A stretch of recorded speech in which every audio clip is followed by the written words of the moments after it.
তখন তারা জাহান্নামের ফেরেশতারা কইব, এই জাহান্নামে এসো করে। তখন তারা বলবে, জাহান্নামের ফেরেশতারা বলবে, তোমরা কেন আইছো? তোমাদের কাছে কি আলাম ইয়াতিকুম রাসূলুম মিনকুম ইয়াতুলু, তোমাদের কাছে কি রসুল গেছে না? আলেম ওলামারা ওয়াজ নসিহত করে নাই? তখন তারা কি বলবে? আলেম ওলামা গেছে ঠিকই, কিন্তু আমরা আলেম ওলামাদের কথায় সাড়া দেই নাই, আলেম ওলামাদের কথা সাড়া দেই নাই। আল্লাহ বলেন, ওয়াকাযালিকাল ইয়াউমা তুনসা,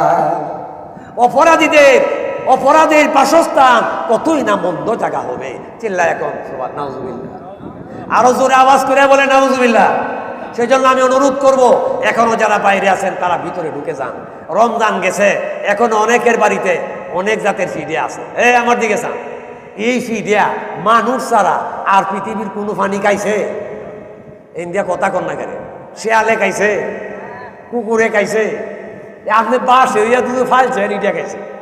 কিন্তু সব আয়োজন মানুষের জন্য। বাজান আমার দিকে থাকা, কথা বলল না? সব আয়োজন কার জন্য?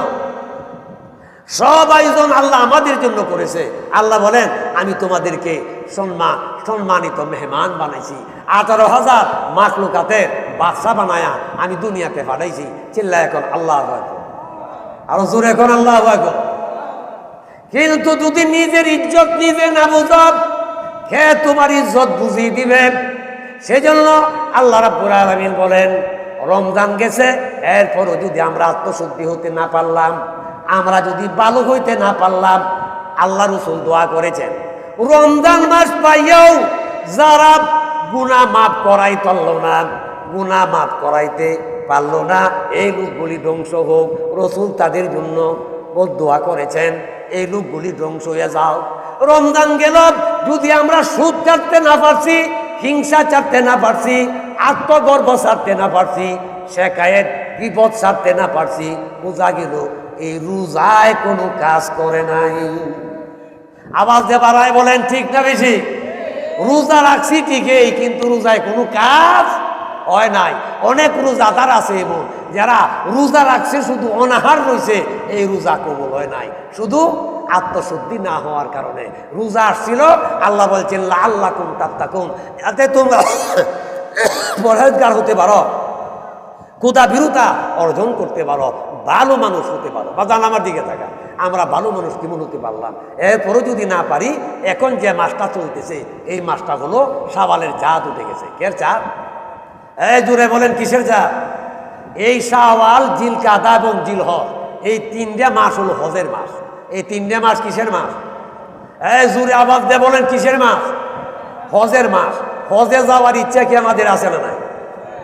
জুড়ে আওয়াজ দেখুন, আওয়াজটা যাতে মদিনায় জায়গা, আওয়াজটা বাড়ায় দেখুন। সবার ইচ্ছে আছে তো, কিন্তু আমাদের কাছে টাকা নাই।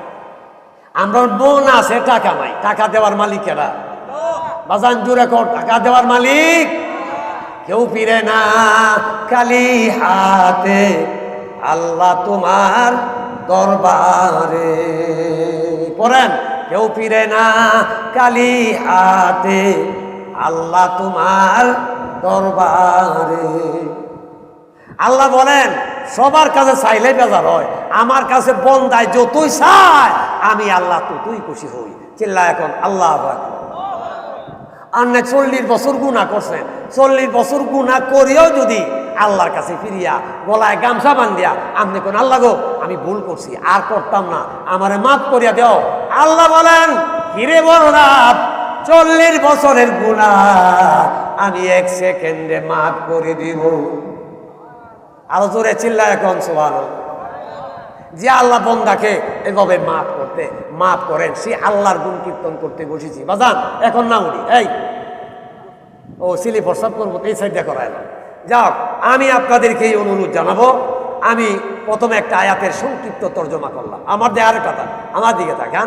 দ্বিতীয় আয়াত হইল, আল্লাহ বলেন, ইয়া আইয়ুহাল্লাযীনা আমানু, হে ঈমানদারেরা, যারা গুনাহ করতে করতে নিজের জীবনকে বিসর্জন করে ফেলেছ, নিজের জীবনকে আর গুনার বাকি নাই, এমন গুনাহ তুমি করো নাই, লা তাকনাতু মির রাহমাতিল্লাহ, আমার রহমত তাকে নিরাশ হইও না। চিল্লায় এখন সুবহানাল্লাহ। আমি আল্লাহ তোমারে মাফ করে দিব। এই বাসিরউদ্দিন সাহেব বলছে, দেখছেন আশেক মাসুকের কথা শুনলে থাকতে পারে না, আওয়াজ করে এখন মারহাবা, আর আরো জোরে বলেন মারহাবা। নয়া ফারাত থেকে যদি আয়া পড়তে সে ওরার থেকে আসতে পারলেন না কেন?